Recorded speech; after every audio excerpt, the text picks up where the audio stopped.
Minister wa urimi mithika lentore wete thirikari niyukitie matagaria onthe gutigira kwina irio bia kwana Nthigurune.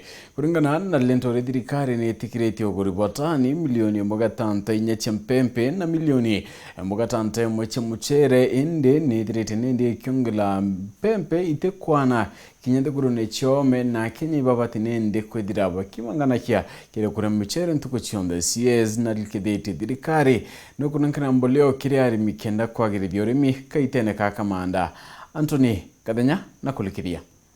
Kulingana na waziri wa ulimi mithika lentore thirikari ya Rais William Ruto nikirite mikakati miganu ya gutigira ndino ina irio ja kwigana na itikinyirwo ni mpara.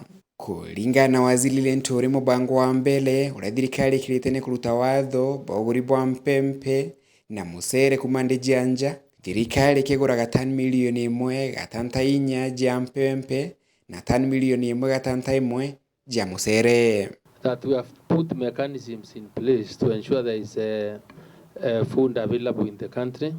Up to now, we have issued permits to bring in 1.4 million tons of maize.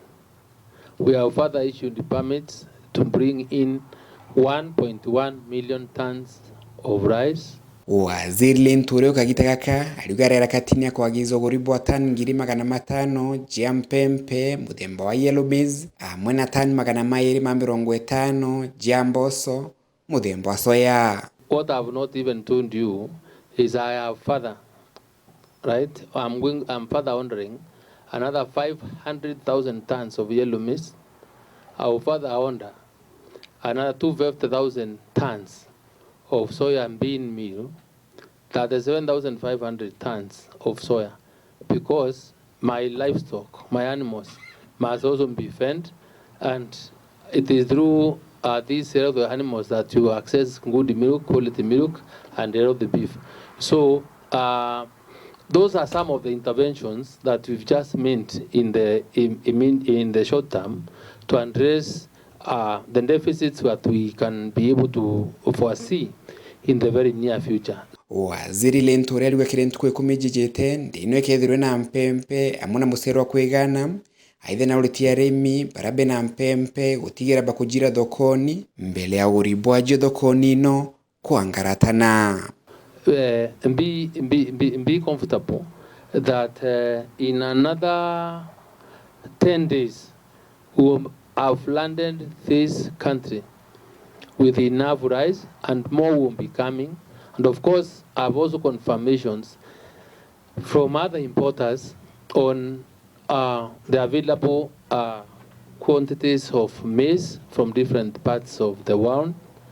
So I ask your farmers, if there is anything that they are holding, to please release into the market, because the market prices will crash. And remember, we are more concerned about the fall. We are more interested in bringing down the cost of food by bringing these imports as top measure. But in the long term, how we want to address the cost is by trying to subsidize production as opposed to consumption.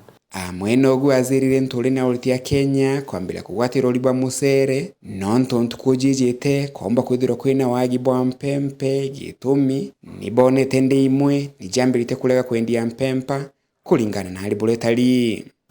But the sad story out there is that maize is so rare that we are not able to get enough maize.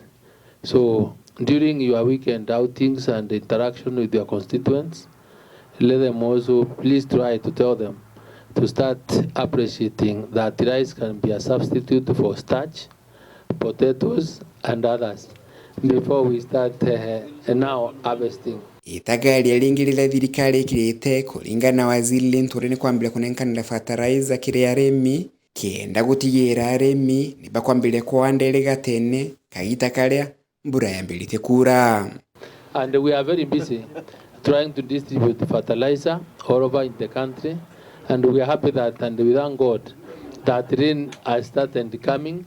So please, let's get to our farms and start planting early enough, because without doing it that way, we will permanently rely on imports, and we are not sure. Some countries are not willing to share their maize with us because they are more concerned about their food security situation in the country. So that's why it is our duty to feed ourselves. Kuma muji munene wa Nairobi, Mbita Anthony, Rangi wa Kathenya.